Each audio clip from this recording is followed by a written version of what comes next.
Hi friends, मेरा नाम नीरजा है और ये मेरा चैनल दीदीज ट्यूशन। इस चैनल के थ्रू आज हम एक इनिशिएटिव स्टार्ट कर रहे हैं जिसमें हम एनसीईआरटीज कवर करेंगे। हम स्टार्ट कर रहे हैं क्लास 11th की एनसीईआरटी से। बुक का नाम है फंडामेंटल्स ऑफ फिजिकल ज्योग्राफी। इस इनिशिएटिव का पर्पस यही है कि मैं आप लोगों को एनसीईआरटीज जितनी सरल भाषा में समझा सकूं उतना समझाऊं। इंट्रोडक्शन आज यहीं तक रखते हैं और बात करते हैं पढ़ाई की। हम स्टार्ट कर रहे हैं unit 1 geography as a discipline से, जिसमें एक ही चैप्टर है ज्योग्राफी एज अ डिसिप्लिन।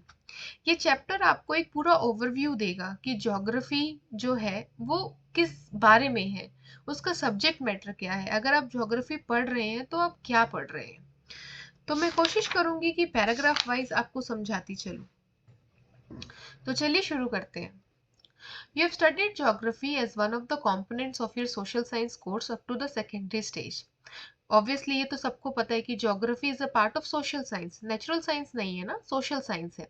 अब तक आपने ज्योग्राफी पढ़ी है लेकिन इंटीग्रेटेड फॉर्म में। Now you are going to study geography as a separate discipline. You are already aware of some of the phenomena of geographical nature in the world and its different parts. आपने काफी geographical phenomenon के बारे में सुन रखा होगा, be it volcano, tsunami, earthquakes, and many more. Now you will study geography as an independent subject and learn about the physical environment of Earth, human activities and their interactive relationships. तो जब हम geography पढ़ रहे हैं तो हम क्या पढ़ेंगे कि अर्थ का जो फिजिकल एनवायरनमेंट है और जो ह्यूमन एक्टिविटीज हैं वो कैसे परफॉर्म होती हैं, वो कैसे अकर होती है और आखिर उनके बीच में क्या इंटर रिलेटेड रिलेशनशिप है। Therefore, a pertinent question you can ask at this stage is why should we study geography? Geography क्यों पढ़नी? We live on the surface of Earth. Our lives are affected by our surroundings in many ways. ये तो आप लोगों को पता है ना, जो भी सराउंडिंग्स है उसके अकॉर्डिंग हमारी लाइफ और लाइफस्टाइल अफेक्ट होती है। अब बात कीजिए, अगर गर्मी है, बाहर गर्मी है तो आप उसके अकॉर्डिंग अपना लाइफस्टाइल चेंज करेंगे, पानी ज्यादा पिएंगे, एसी में बैठेंगे, पंखे में बैठेंगे। बाहर सर्दी है तो गर्म कपड़े पहनेंगे, हीटर चलाएंगे। We depend on the resources to sustain ourselves in the surrounding areas. और आसपास में जो भी रिसोर्सेज हैं हम उसी पे डिपेंडेंसी रखते हैं टू टू सर्वाइव। बाहर किसी प्लैनेट से तो रिसोर्सेज नहीं आ रहे ना हमारे पास। जो आसपास के रिसोर्सेज हैं, जो अर्थ पे रिसोर्सेज हैं, हमारी डिपेंडेंसी उन्हीं के ऊपर है। Primitive societies subsisted on natural means of subsistence, that is edible plants and animal. Even की जो primitive societies थी वो भी जो आसपास के resources थे उन्हीं के ऊपर dependency रखती थी। With the passage of time, we developed technologies and started producing our food using natural resources such as land, soil and water. जैसे जैसे टाइम बढ़ा, टेक्नोलॉजीज डेवलप हुई, तो अब हम जो हमारे फिजिकल एनवायरनमेंट के रिसोर्सेज हैं, लैंड है, सॉइल है, वाटर है, उनको बेटर यूटिलाइज करके हम अपना फूड प्रोड्यूस कर रहे हैं। एक बेसिक डिफरेंस समझिए यहाँ पे, जब प्रिमिटिव सोसाइटीज एग्जिस्टेंस में थी तब इतना टेक्नोलॉजी नहीं था, तब माइंडसेट का होराइजन इतना बड़ा नहीं था, इमीडिएट डिपेंडेंसी थी।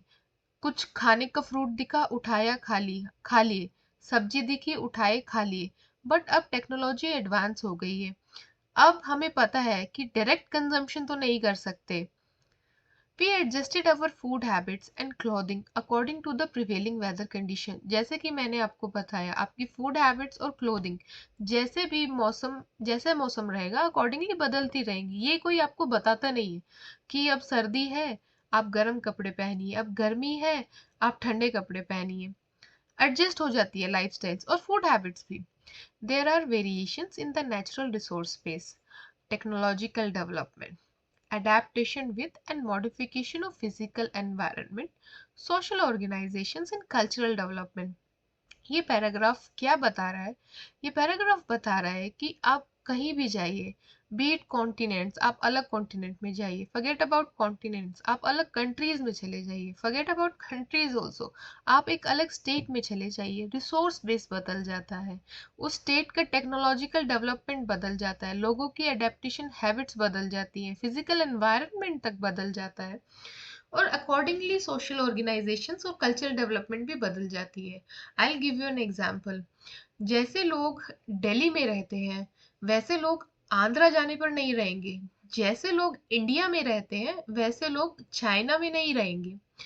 तो बहुत सारी वेरिएशंस हैं, आप मोटा मोटी समझिए, अभी बहुत वेरिएशंस हैं। As a student of geography, you should be curious to know about all the phenomena which vary over space.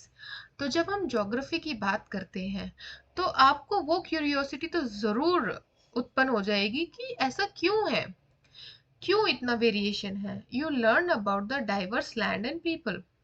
You should also be interested in understanding the changes which have taken place over time. Time के साथ बहुत changes होते हैं। Time के साथ एक mountain प्लेटो में convert हो जाता है, एक फर्टाइल लैंड बैरन लैंड में कन्वर्ट हो जाती है। सो time is one of the very biggest factor. Geography equips you to appreciate diversity and investigate into the causes responsible for creating such variations over time and space. जब आप geography पढ़ते हैं तो आप एग्जैक्ट रीजन बता पाते हैं कि ये जो वेरिएशंस हैं, अब आप बोलते हैं कि ये गोरे लोग, ये अफ्रीकन लोग ये कुछ भी खा लेते हैं, ये कुछ भी पहन लेते हैं, बट आपको ये एक नॉर्मल आदमी बोल सकता है, बट बीइंग अ जोग्राफर आप वो समझ पाएंगे, वो अप्रिशिएट कर पाएंगे कि अगर अफ्रीका में लोग चावल नहीं खा रहे हैं, गेहूं नहीं खा रहे हैं, तो उसका रीजन क्या है। उसका रीजन है कि वहाँ वो कल्टीवेशन उतना इफेक्टिवली हो ही नहीं पा रहा है।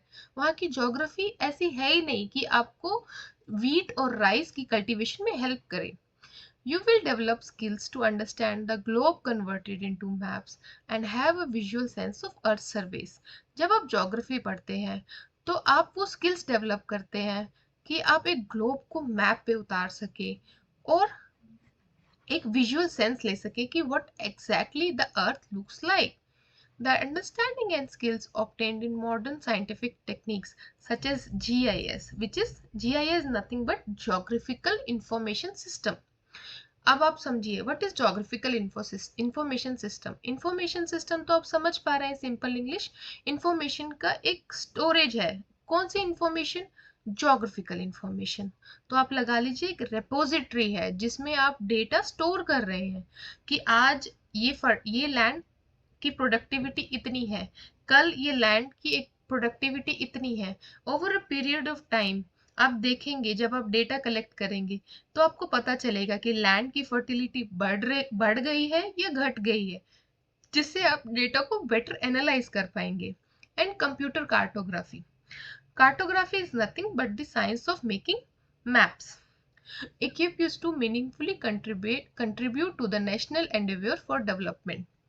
जब आप ये सब चीजों पे काम करते हैं तो आप बेटर इक्विप हो जाते हैं किसी भी टास्क को परफॉर्म करने के लिए, be it a task of national development.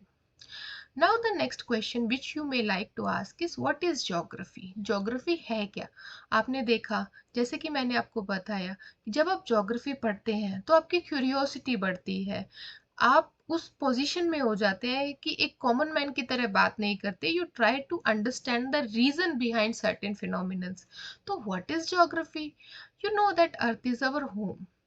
It is also the home of many other creatures, be it big and small, which live on the earth and sustain. The earth surface is not uniform. Uniform तो नहीं है ना, एक जैसी topography तो नहीं है ना हर जगह. कहीं पे आपको माउंटेन्स दिखते हैं, कहीं पे hills, valleys, plains, plateaus, lakes, deserts and so on. There are variation in social and cultural features too. जैसे कि मैंने आपको बताया कि आप एक स्टेट से दूसरे स्टेट भी चले जाइए, लोग एक जैसा नहीं रहते. लोग according to the geography, according to the physical environment, उनकी एक्टिविटीज भी चेंज हो जाती हैं. There are villages, cities, roads, railways, ports, markets, and many other elements created by human beings across the entire period of their cultural development. उनके cultural development के लिए भी, cultural development it also varies. जब topography एक जैसी नहीं है, जब सरफेस एक जैसा नहीं है, जब ऑर्गेनाइजेशन एक जैसी नहीं बन रही सोशली, तो डेवलपमेंट भी वेरी करेगा. The variation provides a clue to understanding of the relationship between the physical environment and social cultural features. अब आप इस बात को समझिए, फिजिकल एनवायरनमेंट कितना बड़ा रोल प्ले करता है किसी भी सोशल ऑर्गेनाइजेशन के लिए या कल्चरल फीचर्स के लिए. फॉर एग्जाम्पल, अब आप अगर पंजाब में बैसाखी मनाते हैं, वसंत पंचमी मनाते हैं, तो सेम फेस्टिवल्स आप आंध्रा में नहीं मनाते. आंध्रा में मनाया जाता है या साउथ साइड में मनाया जाता है पोंगल, उगादी. तो डिफरेंस देख रहे हैं आप, वेरिएशन देख रहे हैं आप. The physical environment has provided the stage on which human societies enacted the drama of their creative skills with the tools and techniques which they invented and evolved in the process of their cultural development. अब एक बात को समझने की कोशिश करिए, जिस तरीके की टोपोग्राफी, जिस तरीके की ज्योग्राफी, उसी तरीके का लोगों का डेवलपमेंट. अब मान लीजिए किसी जगह राइस की कल्टीवेशन ज्यादा हो रही है. क्यों हो रही है? क्योंकि वो लैंड, वो सॉइल उतनी फेवरेबल है उस कल्टीवेशन के लिए. किसी जगह वीट की कल्टीवेशन ज्यादा हो रही है. क्यों हो रही है? क्योंकि वो लैंड उतनी कैपेबल है कि वीट को कल्टीवेट करके दे सके. किसी जगह के फार्मर्स अच्छा